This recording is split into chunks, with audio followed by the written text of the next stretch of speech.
Muito obrigado, Sr. Presidente. Sr. Presidente, senhoras e senhores deputados, os portugueses chegam a 2022 com uma decisão importante em mãos.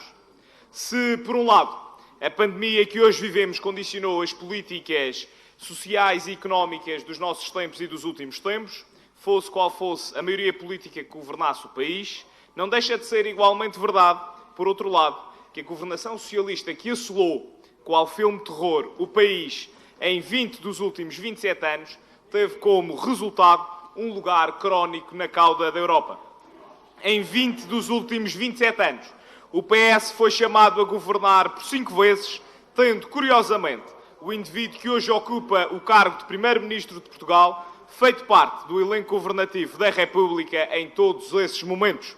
Seja na Justiça ou na Administração Interna ou como Primeiro-Ministro, António Costa tem no seu currículo opções políticas danosas do interesse público, tais como o Ciresp, e tem todo um legado político que se caracteriza por um imobilismo crónico e uma subjugação a uma elite de interesses da capital, corporizada por indivíduos como Armando Vara, Zeinal Bava, Luís Filipe Vieira, que nos habituaram, ao longo de todos estes anos, a percursos sérios e idóneos na vida pública e nas principais instituições do país, como todos bem sabemos.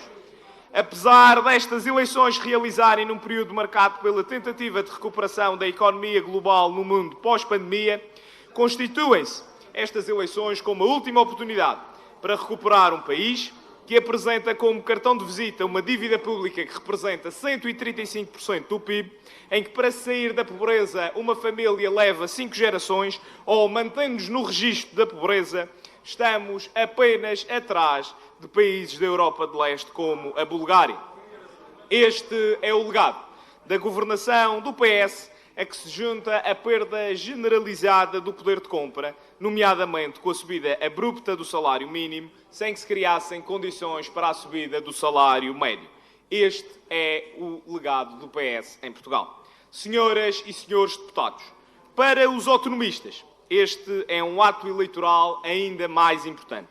Nunca como agora, as diferenças foram tão evidentes entre aqueles que defendem a autonomia e a liberdade e aqueles que se contentam com as migalhas vindas de um país em que os decisores políticos ainda não se aperceberam de que existe Portugal para além do horizonte do Tejo.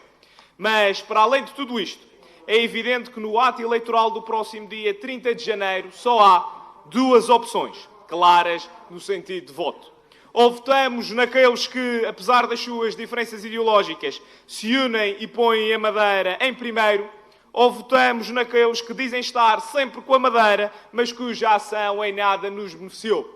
Senhoras e senhores deputados, como é que alguém ousa merecer o voto dos madeirenses quando, ao final dos 6 anos e dos últimos 6 anos, ainda não conseguiu clarificar quanto é que vai pagar do novo Hospital Central da Madeira?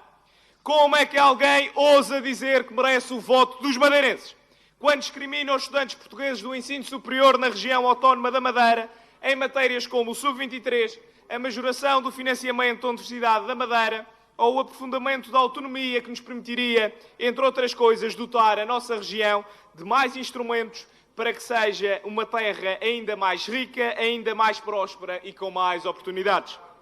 Como é que alguém ousa dizer que merece o voto dos madeirenses quando votaram contra um diploma que previa a alteração do subsídio social de mobilidade para residentes e estudantes pagarem apenas 65 e 86 euros e, uma vez aprovado na Assembleia da República, o referido diploma nunca foi regulamentado?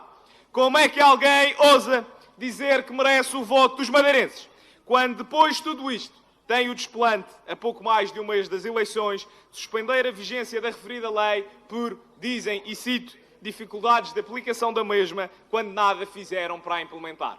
Senhoras e senhores deputados, simplificando, a 30 de janeiro as pessoas terão de escolher entre os autonomistas e aqueles que se servem da Madeira para fazer política, nomeadamente para regressar a casa após o insucesso político da sua demanda definida pelo Largo do Rato.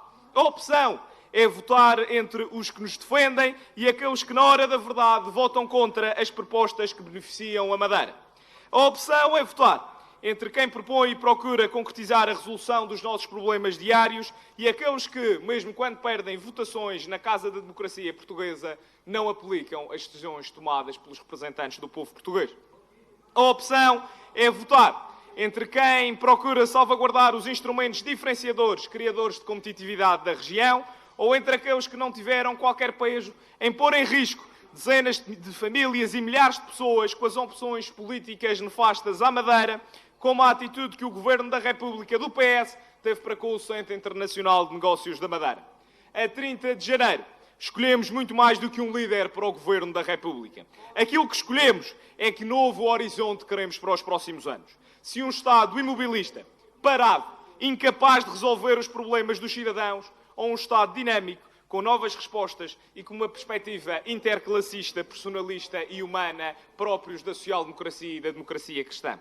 Aquilo que pedimos é, claro, uma manifestação inequívoca que permita, tanto cá como lá, fazer perceber a quem governa que há desafios claros cujo resultado ditará o futuro desta terra. Que fique claro para as novas gerações. O projeto político Madeira Primeiro é o único com hipóteses reais de eleger um jovem como representante parlamentar das autonomias na Assembleia da República pela Madeira. E isso é relevante na hora do voto, pois se os próximos anos serão decisivos para o futuro do país e da Madeira, e tendo essa possibilidade, não devemos ter um jovem no centro da decisão política na República. Este é o tempo, sobretudo para as novas gerações, dizerem e fazerem-se ouvir que Portugal queremos para o futuro e que autonomia, consequentemente, teremos também. E aquilo que pretendemos é uma representação parlamentar em São Bento, que mais do que querer cumprimentar com o chapéu alheio, como muito bem faz o Partido Socialista, com coisas que nem fez nem conquistou, ponha a Madeira em primeiro. Esse é o único voto útil pelas mesmas razões de sempre. A defesa e a salvaguarda intransigentes da autonomia, da prosperidade e do progresso. Madeira Primeiro é o único voto útil por uma Madeira livre, uma Madeira capaz, uma Madeira justa. É esse o nosso desígnio, é essa a nossa luta. Muito obrigado.